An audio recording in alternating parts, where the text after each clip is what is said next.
Thank you everyone so much for coming to the initial uh, the initial edition of Bright Twine Bars Book Club. We're so honored to have Nana Ajay-Brenyah join us to talk about his wonderful novel Chain Gang All-Stars. So I'll hop right into it. My first question is, what's the history of your own interest in prisons and the criminal justice system? And I think I saw an interview that you did that I was watching earlier today where you talked about your father being a defense attorney. And I do think, there's this there's large cultural presence about sort of criminal trials. Um, and, To Kill a Mockingbird, all this stuff, and 12 Angry Men. And This is true in law schools too, where criminal procedure, sort of what I call the front end of the criminal justice system, gets a lot of attention. Yeah. And then what happens on the back end, which is the judge bangs the gavel and somebody gets taken away, just receives a lot less attention culturally. And so I'm curious about your interest in the criminal justice system, but also more specifically in your interest in prisons. Yeah, it's a great question. And so as you said, my father was a criminal defense attorney, and I think that just situated me to think about the person who has been sort of ascribed or like sort of being called the so-called criminal as like a human being that is like worthy of like time, effort, and attention. And I think, and the thing I say often that it's true. I had a conversation pretty young with my dad telling me he was getting ready to defend someone who had committed a murder, and that being a opportunity to open up my ideas about like right and wrong and growing a sense of morality outside of a sort of a simple good bad that some of that front end that you're talking about, especially in the media, sort of presents situations as a good guy wins, bad guy loses. When I think about the sort of other side of criminal justice that you're talking about that gets less energy or less attention, the prisons, for me, I am generally interested a lot of my work is interested in like these systems. I think these systems and these contexts. I think that I'm always interested in different contexts that get otherwise caring, potentially compassionate people to sort of forego that compassion and just kind of be more of a more callous towards human what might to their human decency and grace. And so I think the prison ended up jumping out to me for that reason. But in practice, though, actually, literally, what happened was all that stuff is happening in the background. Even with my dad, you're writing a book. I had an idea and I saw a woman in the eye of the arena who's being treated really poorly, like really negatively by the crowd. And I imagined her sort of having this dispassionate conversation with them. And some of them wanted her to like die, and some of them wanted her to like survive. And I just had this idea of this Coliseum. And then from there, that and it ended up being Loretta Thurwar. And from there, a story grew around her. But I had to think of a context like, where would this happen? Who would be okay with this? And even though I think it is sort of extreme, like I took a lot of fictional liberty to allow the prison to forego its trump card, which is obscuring its violence. I had this idea that, oh, maybe she was someone who was incarcerated, and that's why the people would be so excited and sort of elated to participate in violence against her. Okay, that's great. Thank you.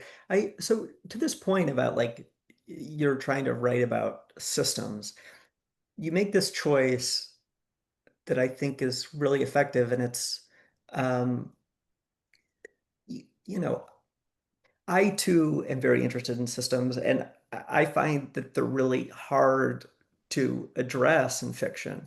And I think even they're really hard to address in nonfiction. I think um, Yeah. it's often, somebody will write the history of a corporation or something that would really interest me, and I read it, and it's sort of like a narrative of a few people near the top of it. And that's interesting, but what I'm really most interested in is the more complicated question of like how the system all comes together and everybody's Yeah. incentives, right? And so you make this choice in the book that's like simultaneously an artistic choice, and I'm wondering if it's an intentional sort of political choice in this way too, to like the book is really kaleidoscopic, right? Like Yeah. it's it's shifting narratives, not shifting perspectives, I should say, like not just between sort of like a handful of different people who are fighting, who might be like the most interesting, you would think, but then, it goes between people who are fighting, to people who are fans, to people who work at the Yeah. corporation, to people who are activists against it, to journalists who are covering it. I'm curious, like how much is that an artistic decision, and how Yeah. much is that like I'm interested in the systems, and the only way I can get at it is like by coming at it through a bunch of different angles. I think it's both. I think that so I had that initial idea. And then once I started thinking about prisons explicitly, I started doing some research.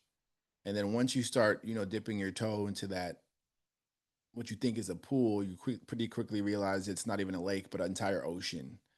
And I just started to feel like, okay, if this person's in this context, there's so many other pieces that are relevant, and it won't be just her personal experience.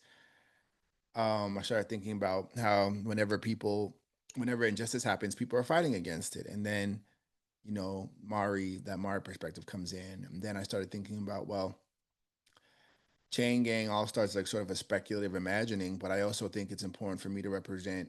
At the time, I was working with a group called the Rockland Coalition to End the New Jim Crow, and we were working on a lot of halt, like this is like precursor to halt, I guess, kind of like pre-halt bill, and it allowed me to get really exposed to like the horrors of solitary confinement. And I think that solitary confinement in particular was something I had always thought seemed evil, even before anything else. And then it feels like, okay, well, maybe I need to find a way to engage with that. Then you start thinking about the sort of more top level interested corporations maybe, and then it's like, well, how do I sort of attack that? And so I think once I sort of made a conscious decision that I was engaging prisons and the prison industrial complex, it's a complex. And so it felt necessary to kind of attack it from a lot of different angles. And I think also artistically, I feel more interested when I get to be many things at once. My first book was a short story collection. I think I've become kind of really connected to the idea of being like my style is multiple, I guess.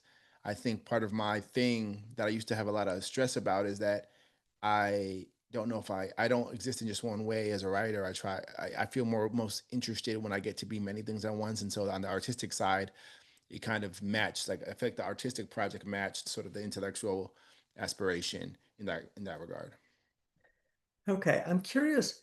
Uh, there's the story I love. Maybe I'm getting the details of it wrong, but that Leo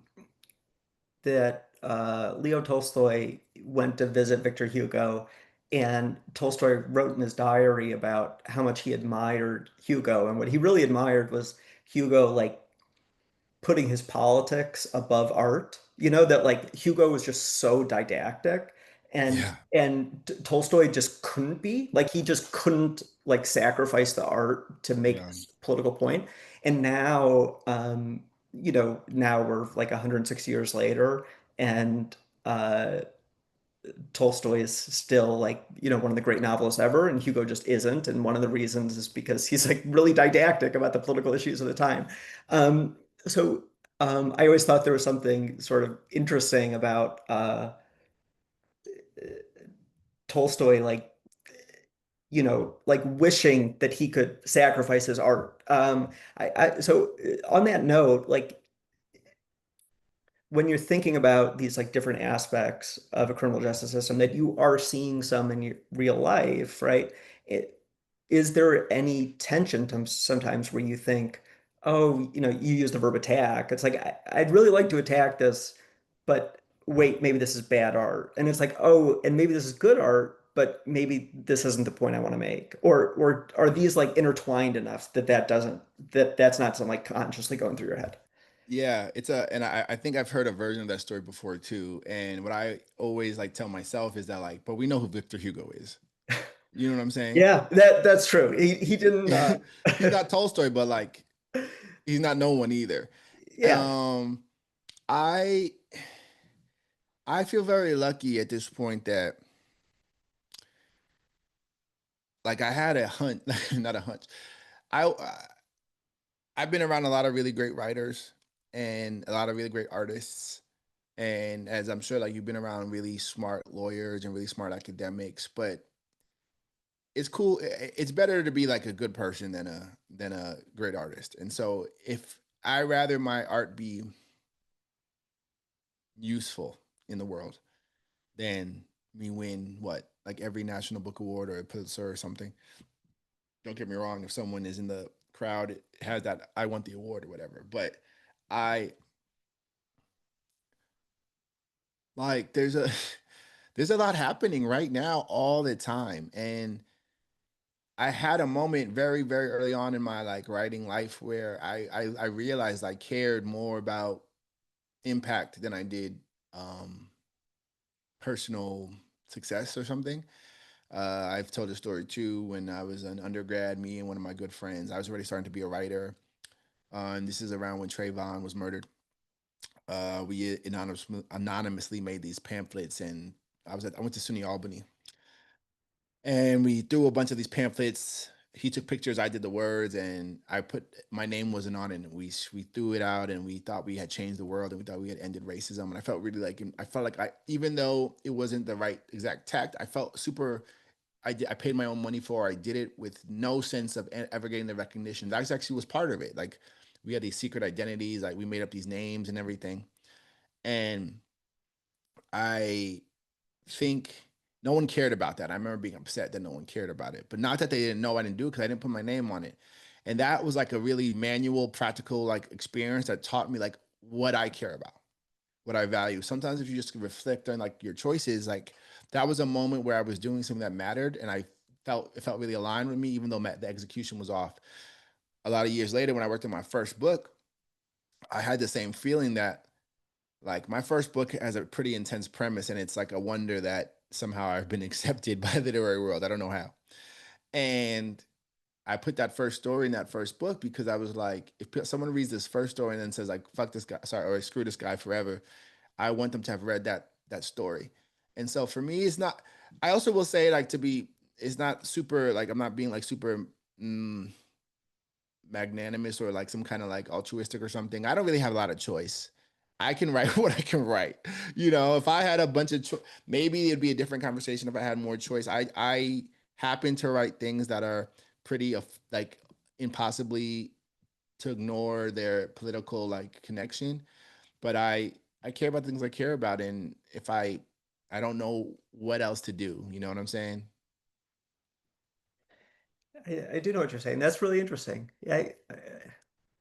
Yeah, um Like I if I try think to be Tolstoy, it'd probably be bad. Even though also Tolstoy, for what it's worth, super political as well, like super of duper. course, yeah. But Um like it probably would if I tried to be the lesser or whatever, or tried to pretend to be somebody because I've got an MFA and I've had those periods where I'm trying to be like just lyrical for the sake of lyricism. But for me, I enjoy when fiction is helping grow my ability to be a human in this world. Like I like fiction that grows my heart towards compassion, not to be corny.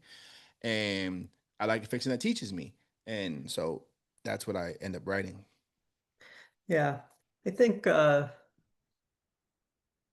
I think there's something very underrated about uh earnestly going forth with the world and saying, hey, we're trying to be good people here. I like right, like I think there's something about it that sort of seems I think it's fading a little bit, but sort of like in an irony poison culture of just like It's so sad. So much cynicism. So much cynicism. And like, not even to get into today. No, I'm not going to get into today's political stuff because it's still so like raw and fresh. But I feel lucky.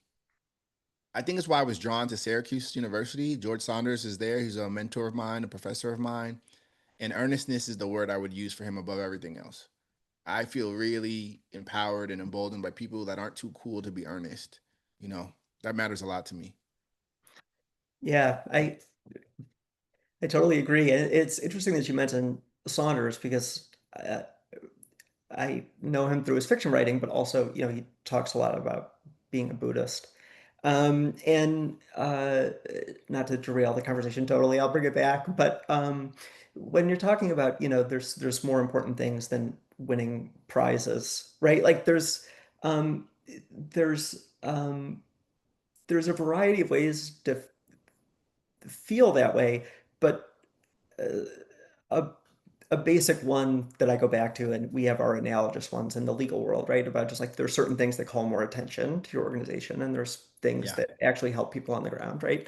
And Yeah. those things sometimes are in perfect harmony, and sometimes they're in a little bit of tension, and sometimes they're in a lot of tension.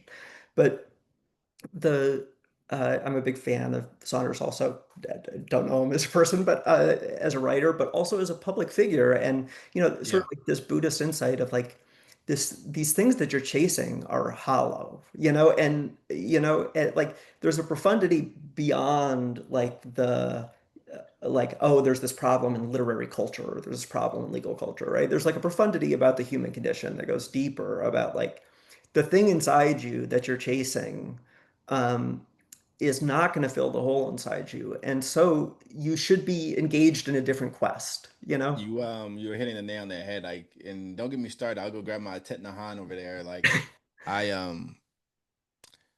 and that what I was saying before is I feel grateful now that I intuited this by kind of luck and by the I don't know arrogance that I just want to do things my own way and I figured out my style and it happens to be what it is. Um, I also happen to care about the world enough that it's almost impossible for like I don't. Funny enough, I don't set out to like write hyper political stuff.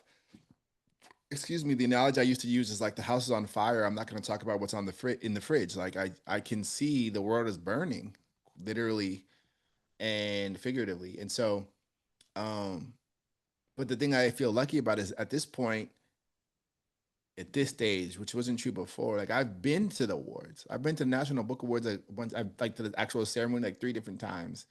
You know, and not much respect to those people like National Book Foundation. I love them. Like the metaphor I always say is the food is terrible at the National Book Awards. Like I've been and I remember going there thinking it could be this like holier than thou thing.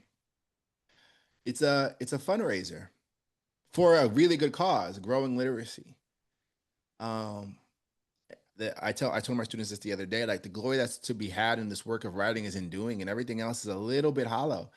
And again, I'm a human with an ego, and I also like need to eat. So like I'll take the awards, and I love it, and I try my best to push myself as an artist. But I've been to the award now, and I know for sure, and I've won sometimes too. For example, I've also won. I've been and I've lost, and I've also been and I've won, and I know that you might feel just as sad as you were before, right after you say your speech. And so now I have a really like non-theoretical like proof that sometimes as you say like certain quests are a little bit hollow. Yeah. Amen. I okay, to drag us a little bit back on a topic, I too would like to But hear it's you talking. connected though because it's the spirit Yeah. that informs the kind of work that the very hard work that you're doing. Yeah. No, big time. I You can't do that stuff if you don't if you haven't realized you have to make your own. There's a different reward. Yeah, that's exactly right. So in the acknowledgments of the book, but also sort of throughout the text of it, right? The book, and this is sort of what I write about in my review mostly, is that that the novel is really clearly influenced by abolitionist thought. And so I'm curious about what was it about abolitionism that originally hooked the interest? And then did the process of actually writing the book, there are times where characters are in conversation and Yeah. I'm thinking to myself, like, are these, these that are very capably articulated two sides of a debate? It's like, Yeah. is this in part you, and again, not to be reductive, it's art, No, but you're is right. this You're right. also you wrestling with the ideas of abolition? Absolutely. I think I wrote the book hoping I was an abolitionist. I always say I was an abolitionist like the way like guy who has an MFA is an abolitionist, you know what I mean? Like very theoretically, like I'm an artist, so like by default, kind of thing. Like I'm an abolitionist, but what does that mean again? Kind of abolitionist. I hoped I was an abolitionist, and what drew me to it is also hope. I like hopeful attitudes. I like attitudes that center compassion, like attitudes that feel grounded in like a fundamental goodness that is possible. I like attitudes that are founded in possibility. That's what I think I like. It's super duper earnest to me. The opposite of cynicism is probably my favorite thing about it. And that's why I felt particularly drawn to, and I like to talk to people like people who are smarter than me, like people like you, and people like Ruth Wilson Gilmore, and people who like know what they're actually talking about.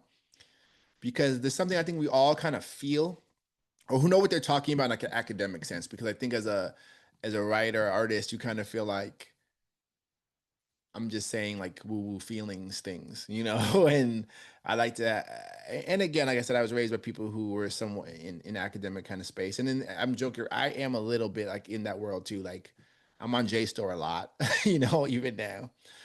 I feel like, and who knows if I ever go for the PhD, because a part of me is like, maybe. But yeah, I feel attracted to its possibility. I resent this sort of like this sense that we have to be in constant forever war. I resent this idea that, oh, we just have to have guns everywhere. We can't do anything about it. And so, um, or we can't do anything other than produce more violence as a response. I love abolition because it's so hopeful. Yeah, me too. Um, I one thing I was curious about. So about, and I know some of your other work has been speculative fiction too. You talk about Saunders as an influence, right? Like that's somebody who's hopeful, who writes about tragic things, but is also about fundamental goodness, also in the context of speculative fiction, right? A lot of the time. Yep. I'm curious because there have been recent. I won't name them, even though nobody cares about my opinion. But there are recent We care. works. There are recent works of that are like novels operating as social critique, set in the near future, that are clearly sort of critiquing some existing social system by sort of taking it and exaggerating it. And um, Yeah. sometimes I feel like that doesn't work. And I feel like the reason it doesn't work is because it's in this exaggerated The version. distance. Yeah. Yeah. And so it just makes me feel like, well, you've taken these really hard trade-offs, right? And like Yeah. in the, as abhorrent as the prison system is, when we're dealing with violence, like we're talking about real trade-offs, like we're dealing with like really challenging social problems. Um, and I feel like, oh, you've just like sort of wished those away, and therefore actually made the critique kind of hollow. I Yep. I'm curious. I don't think Chain Gang did that, but I'm curious if you've had that reaction and if you sort of wrestled with that possibility of like, I don't want to make this so barbaric that people can't connect it back, that it Yeah. can't serve as a critique of the actual social institution. Absolutely. And there's a lot of ways where working once you work in this. I'm teaching a class that has to do with like the surreal slash speculative versus the quote unquote real and all that, like the trade offs you get when you work in sort of outside of quote unquote reality. Um, I think, and I know exactly what you're talking about. Like if we give an example, like a Squid Game is making really serious critique, and one of the positives, excuse me, in terms of utility of working in the surreal or the speculative or having a big conceit is it becomes easily like able to traverse culture. It becomes more easy to traverse like its own like whatever whatever their actual context is. It becomes a little bit more easy to like slip through that. So Squid Game can speak very clearly and poignantly to the situation in Korea, but speaks very well to us as well because of that thing. But for some people, and I've had this experience of talking about the show, they didn't think about capitalism and greed hardly at all. they were so enamored by the spectacle of the violence that that became like the main the main the main thing for them. So there's trade-offs. The speculative conceit also becomes difficult to reduce because in chain gang we're talking about prisons obviously, but we're talking about prisons kind of in like we're kind of talking about the concept of incarceration as opposed to like a particular format of prisons in like New York or something. If you were to write like a someone could maybe say like if even though I think those books like a Mars Room is really important and beautiful, it might be oh that's about that particular space, you know. So you're always going back and forth. And yeah, for me, I think that there's been some people that I mean I think that's the most important critique, and he tells me pretty. He told me often that he didn't like the book. I don't know if you know Reginald Dwayne Betts, good friend and someone I really respect. At first, he wasn't able to take the book in because the fundamental ideas assumes that people in prison would ever agree to do something like this. And I think it's a really fair critique, like to be really resistant to that, especially as someone who has been incarcerated, and I am not someone who's been incarcerated. And I think that as he eventually warmed on the book, this is uh over because I don't know whatever happened. He eventually got to read. Oh, really? Because I think the prize he wins the inside prize, inside literary prize, which has been like the greatest mandate I could ever get for a book like this, which is a book chosen by those who are incarcerated. Um, he cared. He said like the way you made sure compassion was still a part of the text, and that these characters were sort of forced and pushed into this violent context. He was able to accept it. But I do think that for some people, the violence and the how just like harsh it is might close them off to being able to ride with it. That's 100% true. And that's actually true of kind of my work in general. And I understand that and accept that. Uh, and but I've heard it and think about it most when it comes from people inside. And because of this book, I've gone inside a lot this last year and a half and got to hear how people have taken. I'm super honored that for the most part it's been good, but it's important for me to hear the other side too. Yeah, so for people who don't know, I think this is after we scheduled this.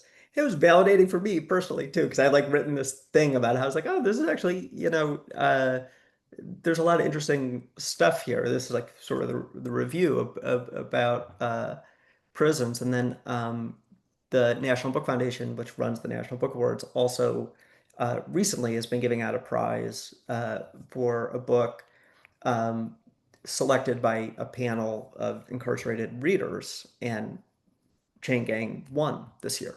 So, Yeah. congrats. That must, I understand that must have been very validating. I, I don't think anything could have been more validating. But I also really like between that and people like you and other lawyers who have like those are like the two sides of like people who actually know what they're talking about that has been really validating for me. yeah, I'm curious with this. This will be my last question, and then if people want to raise hands, we can, Phoebe can moderate. But I'm curious what you talked about going inside some this past year and a half. I'm curious what that experience has been like, both in talking about the book or Yeah. maybe in ways that are not about the book and just about things that surprised you, things that did or did not have a significant effect on you. Like, how has that been? Yeah, it's been really, really special. And again, like you can do your research, and I did a lot, and I read a lot of books, and I talked to people who had been formerly inside, of course. But when you're inside and talking about it, which God bless, somehow I've been able to do it. I'm just like I'm not like that kind of famous where they're just barring it, and people are being smart and somehow finding ways to sneak it inside because it's kind of like tricky. You know what I mean? Um, I I can say this like the only and I think yeah I could definitely talk about they posted about it like I've only probably cried at a book event of my own like one time ever, and that I can think of, or wanted to really really cry, and it was in Parchment Farms, Mississippi. I've never been in a prison like that where they still got the stripes and I was in a section for men who were, it wasn't death row, but they were gonna like die most likely in prison because of their age or some kind of illness. And like the scholarship in that space was a book club. The scholarship in the space was just so special. They noted the smallest little things. A character named Rave Bear who dies like in the first 30 pages. We talked about him in a way I've never done before. And I got to witness humans who are really working towards a grace, an actual grace for themselves and therefore for others. And to kind of hear them talk about their experiences, but also how their experiences felt seen or acknowledged in the book. It was really, really, really special. I don't know if I'll ever. I mean, I don't want to put a ceiling on myself, but it was as special as a thing can be, and that's what, having a moment like that. That's why I say like. I mean, the Inside Prize is different because the Inside Prize isn't like the National Book Award. It's not one of these like giant awards. It's not like you're gonna get $1 zillion or something or any money. But the Inside Prize, but also going inside, no award can give me that. And I know for sure, like no award can give you that feeling. So it's been really special. It's hard for me to explain, but I it's been as special as anything that has happened to me because of writing. Yeah, I've actually spent a fair amount of time in Parchman. For those who aren't familiar, Angola is a little bit more famous, which is the Louisiana State Penitentiary, which is on a former slave plantation.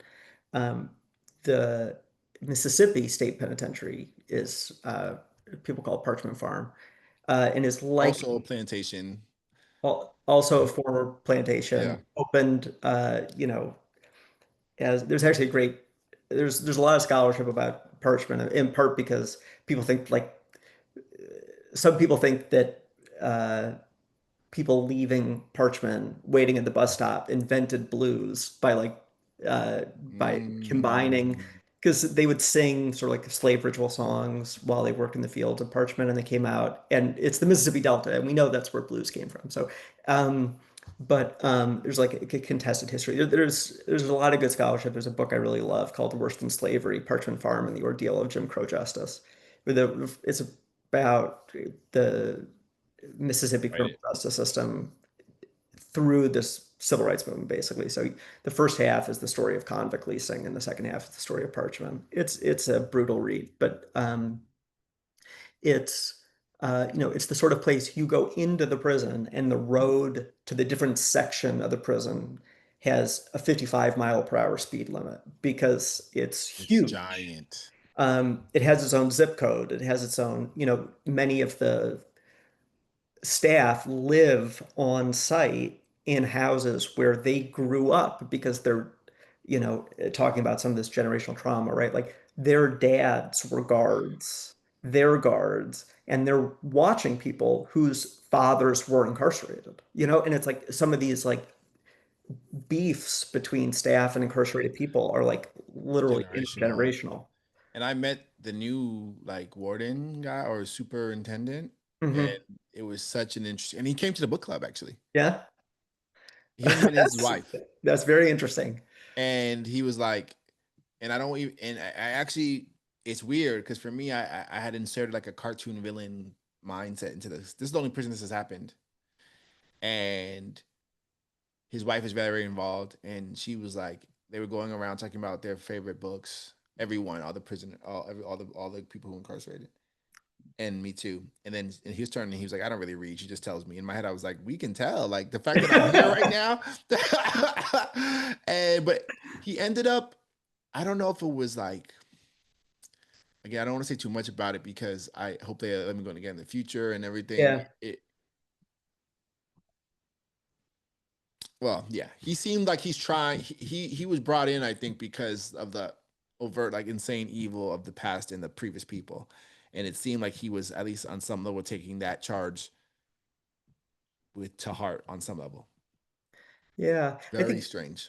a big pitch that we often make, sort of either in our cases or in our advocacy, is, and this could be sort of like critiqued as opportunistic, I suppose, but Yep. I think that's often what advocacy is opportunistic, is that but I believe it in my heart of hearts too, is that like the current level of brutality in American prisons is very bad for the staff also.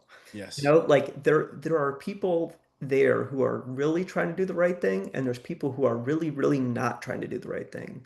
But for any of them, this is not a good place. Exactly. No. Um, and you know, even sort of like more again, this will arise in like a particular case, but like you know, like extreme heat. It's like it's really bad for incarcerated people living at 168 hours a week. It's also bad for staff living at 40 hours a week. Or, Yeah. um, or you know, the exposure to violence, the exposure to environmental toxins. Like it's uh, yeah, I think you know, even the most again, maybe I'm drifting to the gravity of Buddhism once again, but sort of even the most sort of like villainous um, uh, seeming staff members, it's like it is not good for their soul what No. they that they are in an atmosphere that is permitting them to behave this way. It's Like not good. Like goodness is good for everybody. And again, the prison like sort of relies on this idea that you can have like extreme harshness and just contain it there. But harshness is not like that. It's like air. It's ethereal. It leaks out. It goes into it falls into everything. It's the same reason why I mean abolition is an attitude to like apply to like civil like society at large because we have this extreme harsh violence, but we keep it over there. And it's like, no, it leaks out to everything always. that's exactly right. And I sometimes I use COVID as a metaphor, but it's like, you know, Exactly. in the early days of COVID, right? It's like we had all these prisons as hotspots, and then staff would come in and they would get infected and they take it back to their communities. And it's like, but like the the stress of violence, you know, I wrote this little paper that was like what happened with COVID happened with hepatitis C just thousands of times slower. But a lot of people died of hepatitis C. And it's because we've sort of spent the resources to keep it out of our society, except in prisons. But Yeah. people come into prisons, they get sick, and they bring it home.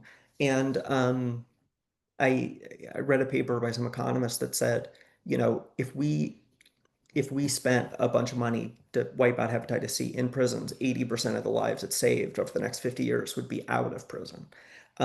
Because, yeah, it's not vacuum sealed off from the rest of society. It's just a And there's current no societal vacuum institution. sealing anything. Like COVID taught us an important lesson that went over our heads, which we've been taught many, many, many times over, which is my well-being is your well-being, and any other thing, any assumption otherwise is an illusion. Like how you are is how I'm doing. How and COVID made it very, very literal and specific and obvious, but that's always the case. How you are is how I am. If you're doing great, my odds of doing great are better. But we have this attitude where we almost invert that completely.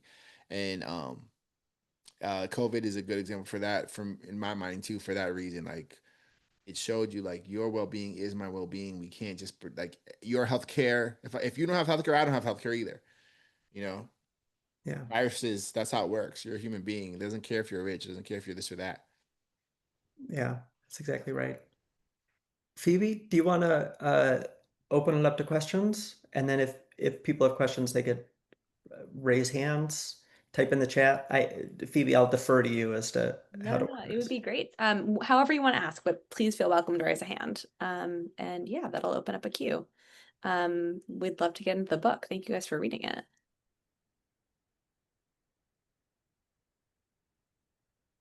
It's beautiful. Kentucky and Ann Arbor. Wow. Mhm. I'm actually near Rochester right now. I'm in Geneva, is not that far from Rochester. Oh, okay. I see Janet has raised a hand. Please step on up. I figure somebody has to ask the first question. I'm sure other people will The have questions as well. icebreaker is always the brave one. Thank you. Uh-huh. Um, uh, well, I am really grateful to have this chance to talk to you about the book because I found it really extraordinary. And I, in particular, found your ability to identify compassion, the compassion among the members of the chain gang, as kind of both unexpected and powerful and very moving. And so I came away from reading it just astonished by the power of compassion, that compassion could grow and thrive in this setting, which feels so alien to compassion, and yet it proved to be so powerful. But I did not come away from it feeling a lot of hope. So, in fact, I felt not hopeless, but I was really struck by the power of the system to perpetuate violence. And so when you said earlier that a big theme for you was both compassion and hope, I wonder if you could say a bit more about that, because I would like to feel more hopeful. Thank you so much. I appreciate that, and I think it's a important thing to think about. I would also like to feel more hopeful. um, and to be honest, I do have hope when I think about myself growing in compassion. Then I think, well, anyone could do this. I don't think I'm some alien or some special person. And in Chain Gang, there's a lot of horror, but even just the fact that for me, like, I get hope from just any of the characters in that context being willing to hold each other with a little bit of kindness. I can't remember the exact line, but like that, something like hope without honesty can feel like a lie. I didn't want to, like, in any way sugarcoat or sort of like bend the story to like what I wish were the case. When I think about pretty much every day, like someone will message me something that's going on in prison that's like worse than I ever would have even imagined or thought of putting in the book, you know? And so I felt like in many ways I just couldn't over steer the story towards like a physical goodness for the characters because the context is just so brutal. But what I hope is, you know, just the idea, which again I don't want to put any spoilers, but a big idea is that, like, you know, of the freeing grounds and like the freeing, like a freeing day, like someone says, who's gonna get free, me or you, you know? And I think as long as like that stays on the table, uh, that potential for change, um, then anything is possible. It's a great question. Phoebe, I think Corey had a question. Great. I didn't see that. Go ahead. Or was it in the chat? No, sorry. Hi. Okay, great. Hi. Thank you so much for being here. This is so exciting. I'm such a huge fan of your book. Thanks. And I couldn't stop talking about it. Actually, all my friends once I read it. So I know you already touched on this, the conversation about violence and barbaric language. But so when I was reading it, I was kind of struck with this line from Spielberg, like that all war movies are anti-war. But I know a lot of people sometimes argue and like war movies end up like glamorizing and glorifying war. And I found the book like really hard to put down all throughout it, but especially during the action scenes, which had a lot of vivid language around like violence, which I imagine is the point of it. We, the reader, end up being just as like complicit as the spectators in the Yeah. stands. I guess I want to hear a little bit more on your thought process when like writing those scenes, and did you find it hard to like criticize that violence without glamorizing it? Yeah. Yeah, it's a good point. It's sort of about like how to like the ethical employ of like violence and like sort of actual depiction of it. And it's something I think a lot about. A lot of my work is pretty like physically violent. And what I think about in the employ of like this kind of violence in the text is you're like, because we're human and I'm appealing to like our better nature, which doesn't want to see intense violence, it's creating energy. Like that moment of witness and violence creates like an energy now, right? And then it's like, okay, where does that energy gonna go? Where am I gonna put that energy? And then hopefully, if I'm like meticulous with my craft, that energy is now that sort of page turning energy, or like can't put down kind of energy that can now sort of move us through this sort of violent and difficult context, but hopefully with like purpose and utility.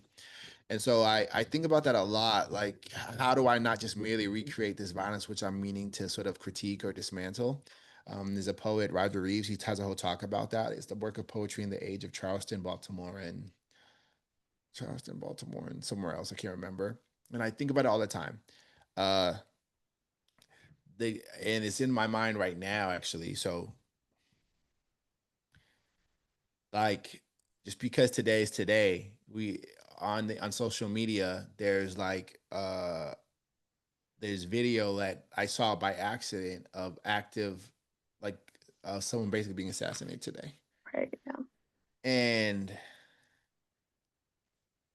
someone who's obviously like on the very far opposite side of the political spectrum from me. And part of what's so difficult and horrific about that is like that happens. And then that there's like in America in particular, because the violence, it's so ever present and happens. And then the next video, oh, it's somebody talking about their cat. Next video, it's like this weird thing. I don't know where to put it in some sense. Part of where I'm putting it today is right here, right now. Like trying to hopefully speak against, be something useful in the world. Um, but yeah, it's, that feeling that you felt of hopefully like a little bit of dis-ease about being sort of in the crowd is something I think is important. I think we've all kind of become vaguely addicted to violence, or at least like the spectacle of spectacle.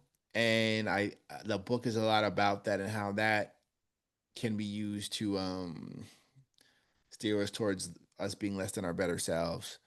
So that's how I think about it. That's a long Thank answer. I'm sorry. I could give a longer answer, but sorry. you.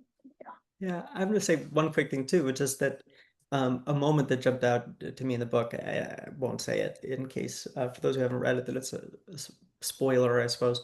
But one of sort of the big plot twists is about one of the characters has killed another character.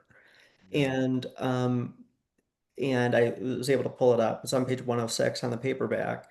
And then after this declaration, which is this real plot twist, you get this page break, and then you get this character who's been introduced just as a fan of the Cape, saying Emily stood up in her apartment and said, "Oh shit." And then it's on to the next chapter. And it's like it Yeah. yanks you back into this moment where it's very explicitly saying, "Hey, you too are, uh, Right.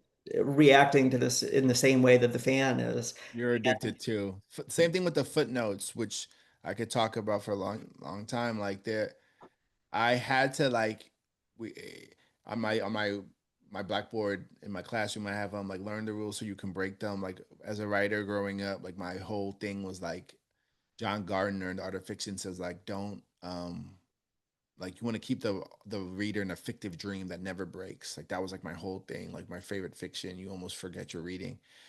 And by having moments like those footnotes and maybe potentially like by so many character changes, you're kind of forcing like a kind of stall, but maybe more than a footnotes in particular, because it literally like manually forces like a practical breaking of the experience, and a footnote kind of announces the text as a text.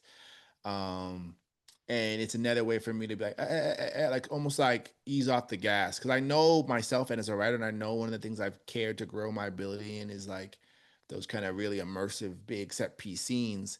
But if you do that too much without some type of break or some type of like that moment, like you just described, you can maybe fall into the trap of how some people perceive Squid Game, like I said earlier, even though I think that's crazy because I don't know how you couldn't understand what that show's about, but still, like I wanted to make it it's almost impossible to not really get that check of where we're what we're enjoying here as much as I could.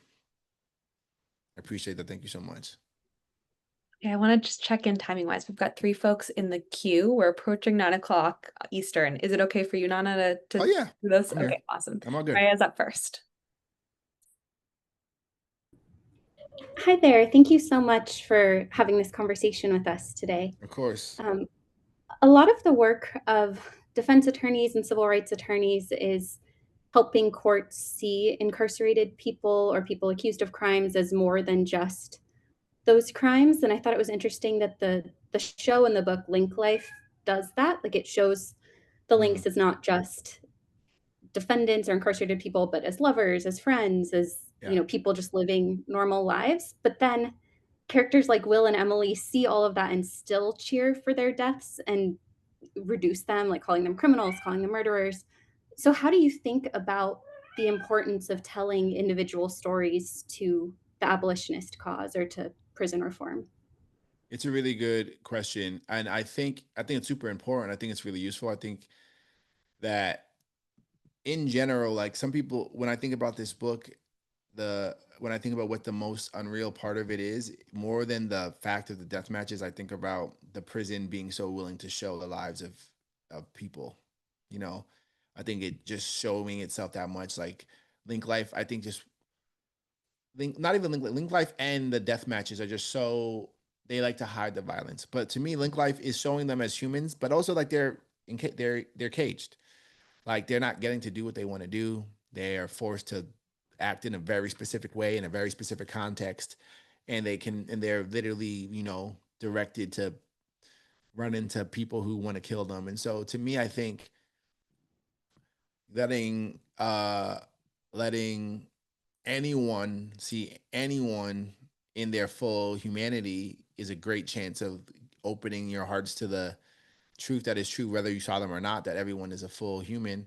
But I think the chain game version is just like a very limited version. But I think within the show, almost as a backfiring thing, exactly what you're talking about is happening, and more people are like, this is maybe not right. Paired with like someone like the sportscaster Tracy Laster protesting, and so I do think in the world of the logic of the show, the exact thing you're sort of mentioning is kind of like maybe unraveling the show in the eye of the public, hopefully. It's a great question. Drew.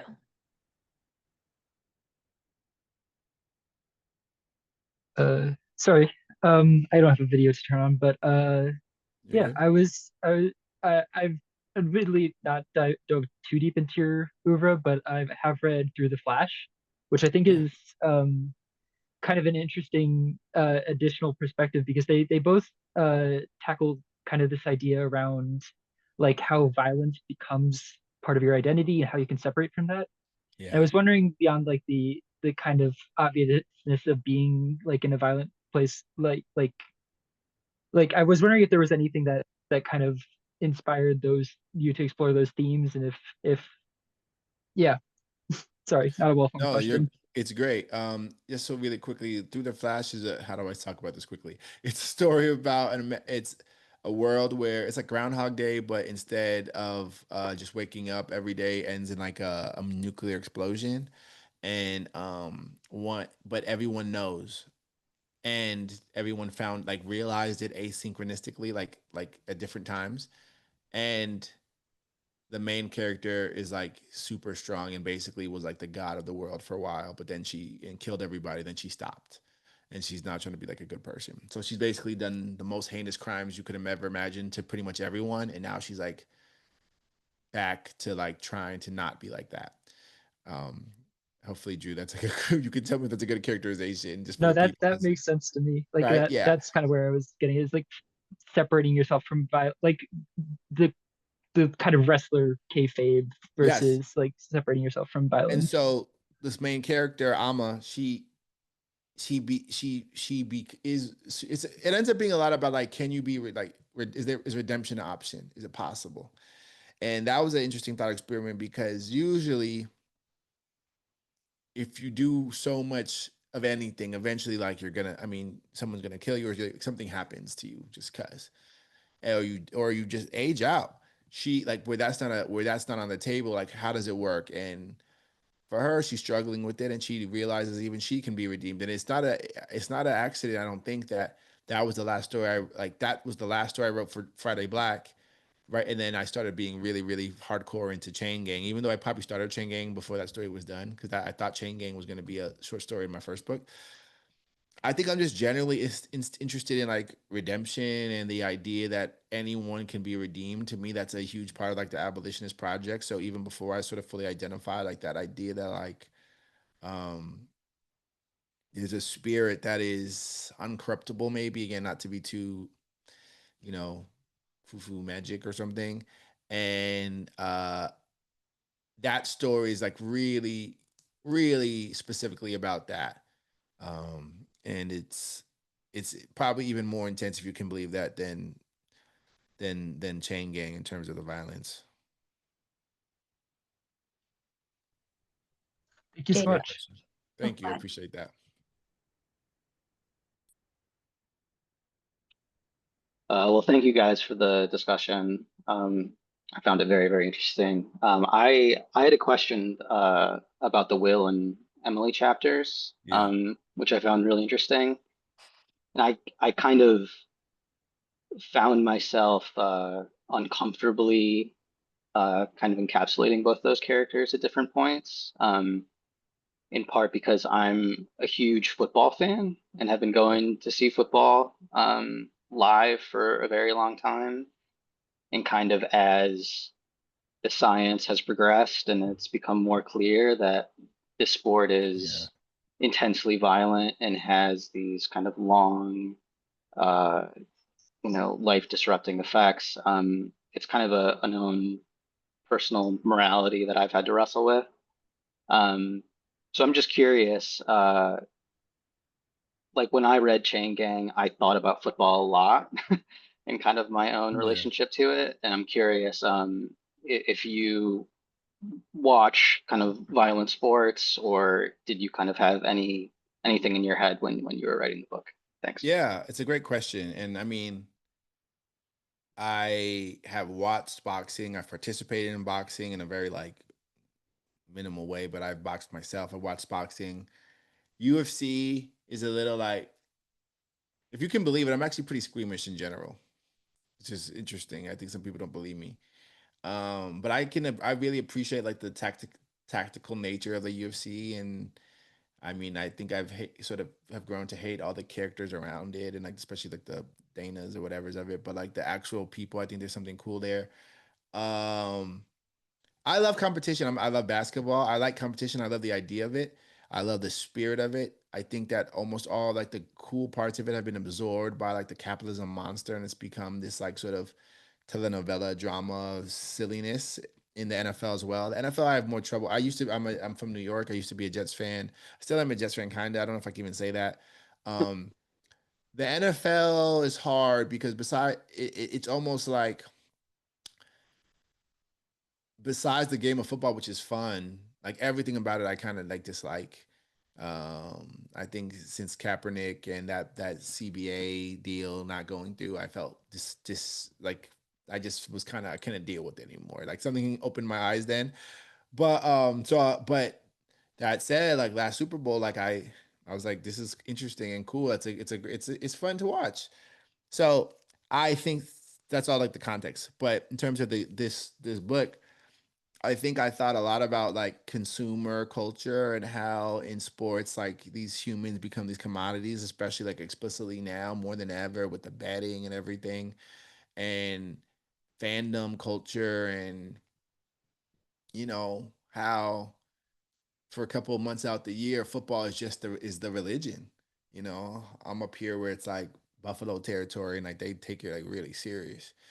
And I don't know, sometime around probably the same time Trayvon was murdered, it got like I started to like really see like the circus part of the breads and circuses thing, you know, and I still kind of do really and I try not to be that annoying person like well actually instead of watching this thing we should be it's but at the same time I'm like we're watching like billionaires play like human chess and paying them for it on top of it, you know? And then I always think about the moment at the end of the NBA where it's like, actually, here's your thing. This one white guy, like this one super rich guy, like here's your trophy in your arena. And it's like, oh yeah, this whole thing kind of sucks, you know? So I say all that to say I'm wrestling with it too. I think I was obviously thinking about it a lot. The end I in the paper that Samuel and I'm forgetting the who's your co-author on that paper? Xiao Wang. And Xiao Wang. They wrote one of the things that they talked about, like a cool critique to me was because it spoke to something I really wrestled with was changing All Stars to work as a book kind of almost has to like imply like a centrality, like a central controlling figure over like prisons at large, which is not really a thing. And I actually there's another paper called like What is the NBA? It's a legal paper. I can't remember who put it out. And it made me I had to like really think about like what they talk about what is it? And it's not an easy answer. It's a complicated it's a group of different guys who like to agree to be ruled by this thing, you know, and it's really interesting, like legally anyways. And so I'm super interested in sports. I personally am really interested in competition, even though in this stage of my life, I've like sort of like sort of Buddhism to my way out of being hyper competitive in my personal life. But I thought about it a lot. I still think about it a lot. The NFL is really interesting objectively, but also like a little bit evil. So I go back and forth for the ways you're talking about it and the other ways too. Right. Yeah. I appreciate that. Yeah. Well, when they hand the white guy the trophy and hit the arena, at least you could rest assured that it was the arena was actually paid for by taxpayer money for some inexplicable reason. It's But insane. that's a relief. It's like that's my trophy. Yeah. I know. It's like give me 1/100,000th of that. It's actually really nuts. And it's like and they get money for, it's yeah, it's really stressful if you think about it too much. It'll make you sad if you think about it too much. So you should still think about it a lot. Yeah, that's yes. That is both the compelling pitch to think about it a lot and to not think about it at all. Yeah. Um, okay, so seeing no other questions and being about 12 minutes over time, I just want to express my gratitude again. Nana, thank you so much for sharing your time with us. I'm really grateful for it. Um, Thank you for writing the book. Thank you for all the interrogating and commentating on the system that a lot of us have the people who know best are the people inside, but that a lot of the rest of us have spent a lot of time thinking and putting our energy towards chipping away at. Anyway, we really appreciate you. I really appreciate y'all and everyone who stayed. Thank you for sharing the space. For a writer, like I don't know if a lot of writers get to get like legal review type stuff, you know, and it's a big honor for me. I just to be taken seriously in any real way, but especially like with that kind of meticulous eye in its like sort of utility in the grand scheme of hopefully radical literature. I feel really grateful. So thank you so much. Okay. Thank you, Nana, and thank you everybody who joined. Take care. Peace, y'all.